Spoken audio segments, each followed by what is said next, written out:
गणेश जी की कहानी।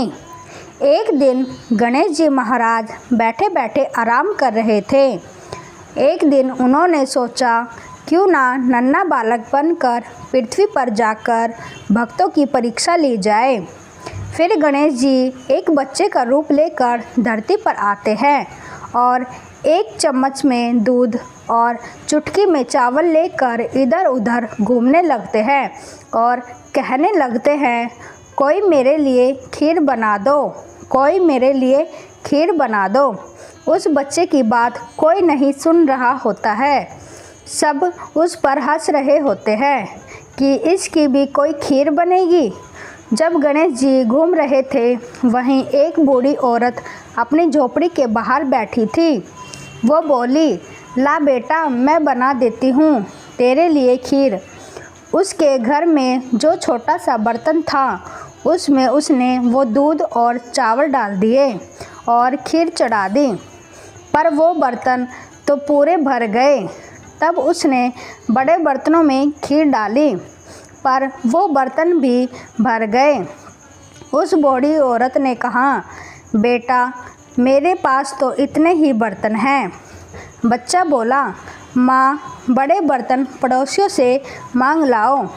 वो जो बर्तन अपने पड़ोसियों से लाई, वो सारे भी भर गए। तो बूढ़ी औरत ने कहा, बेटा, ये तो इतनी सारी खीर हो गई, इसका हम क्या करें? बच्चे ने कहा, माँ, जाओ और पूरी नगरी में सबको खीर खाने का न्योता दे आओ। बूढ़ी माँ सबको कह आई कि आज मेरे घर में खीर खाने आना, आज मेरे घर में खीर खाने आना। लेकिन सब हंसने लगे कि खुद तो इतनी गरीब है कि सबसे रोटी मांगती फिरती है और आज ये हमें खीर खिलाएगी।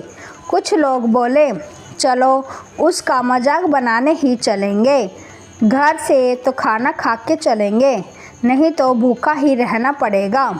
कुछ लोग बोले, अरे खाना तो घर आकर भी खा लेंगे, देखे तो बुढ़िया कौन सी खीर खिला रही है। जैसे ही वो बुढ़िया औरत खीर खाने का न्योता सबको देने गई, तो उसकी बहू ने सोचा कि पता नहीं मेरे लिए खीर बचेगी कि नहीं। उसने तो एक कांसी की थाली में खीर डाल के कहा, जय हो गणेश जी महाराज, आपके भोग लगे। ऐसा कहकर उसने खीर खाना शुरू कर दिया। फिर बहुत सारे लोग खीर खाने आए। सब ने खूब पेट भर कर खीर खाई और जो खाना खा कर आए थे ना, वो बहुत पछताए। जब सब खीर खा कर चले गए तो बूढ़ी औरत बोली, चल बेटा, अब हम भी खीर खा लेते हैं। तो बच्चा बोला, माँ, मेरे तो भोग लग गया, माँ, मैंने तो खीर खा भी ली। तब बूढ़ी औरत बोली, कब बेटा, तूने खीर कब खाई? तो बच्चा बोला, माँ, जब तेरी बहू सबसे पहले खीर की थाली लेकर बैठी थी, तो उसने बोला था, गणेश जी तेरे भोग लगे। तो बुढ़िया औरत बोली, बेटा, तू गणेशा है क्या? वो बोला, हाँ माँ, हूँ तो गणेशा ही। यह सब सुनकर वो बूढ़ी औरत बहुत खुश हो गई। फिर गणेश जी ने उसे खूब आशीर्वाद दिया।